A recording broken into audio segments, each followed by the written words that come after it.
Hey, welcome back to my channel. Today we are going to be talking about presets. Now, normally I'm sitting at my desk back here to talk about them, but my roof is getting repaired, so everything is all mixed up around here.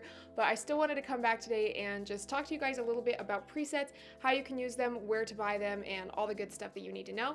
So if you want to learn more about that, keep on watching. So you may be wondering, what is a preset? Preset is essentially Lightroom's fancy word for filter. Now, the Lightroom app is free on mobile, so if you want to go ahead and download that to learn more about how to edit, that's a really great option. But there's a lot of different apps that offer filters as well, which we will talk about later. Now, you may be wondering, why would I want to use a preset? Well, presets make editing a lot faster. When you're applying the same settings to every photo in the same set, it makes everything so much quicker, and you can just go back and do touch-ups if needed.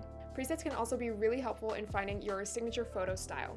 By using one preset on all of your photos or by interchanging between a few, it can really make your style stand out and be really consistent across your feed.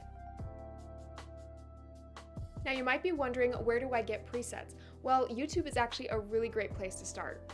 There's a ton of photographers here on YouTube, and chances are, if they've been creating content for a while, they probably have presets for sale. If you're going to go ahead and buy your favorite photographer's presets, they might be a little bit expensive, but if you love their style and you know that that's a style that you want to emulate for a while, it might be worth it for you. If you want to support your local photography community, I would definitely recommend trying to find presets from a photographer near you. These presets should be a little bit cheaper than if you were to buy presets from, say, a YouTuber or somebody who has a really big following on Instagram, but this really depends on their level of experience and what type of images that they're producing. Another great place to buy presets that I've never really heard anybody talk about is Etsy.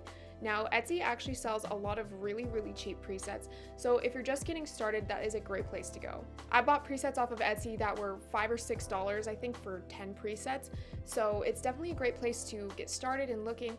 And if you really don't know what you want your style to be and you want to be able to experiment with a few different styles, this is a really great way to just buy a few and see what works for your photography style. Remember what I said earlier about presets being just like filters? Well, if you don't want to invest in presets, go ahead and get a free app like Visco or the many other apps that are available that are just for color grading your photos for free. You won't have as much room to adjust your photos as you would with something like Lightroom, but it's still a great way to just test out what type of style you like without having to make that initial investment. So now that you've purchased some presets, you might be wondering, how do I use these? How do I download them? How does this all work? Well, when you download presets, they're going to come with a set of instructions that will tell you exactly what to do. But be aware when you're buying, there's presets that are made for mobile and presets that are made for desktop. So when you're looking at which option, just make sure that you're getting the right one for the device that you're using.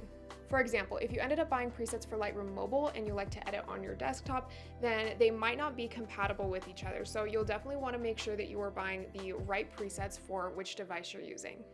Once you've got your presets downloaded, sometimes the instructions will tell you that certain sliders will need to be adjusted per photo. So don't expect to put a photo into Lightroom, put a preset on it, and for it to look completely perfect, because most of the time that isn't the case. Adjusting the different sliders in Lightroom will actually be really helpful, especially if you're new to editing, because it can really teach you what different sliders can do to your photo and how it can affect the overall color. Thank you so much for watching this video. I hope that this helped you learn more about how to get presets and how to use them. If you like this video, feel free to give it a like, comment down below if you have any questions regarding this topic, and feel free to subscribe if you want to see more videos like this. Thanks so much for watching, and I hope you have a great day. Bye. Presets are a good investment, but a dog is a better investment. Adopt today. Wouldn't you want to have this in your life?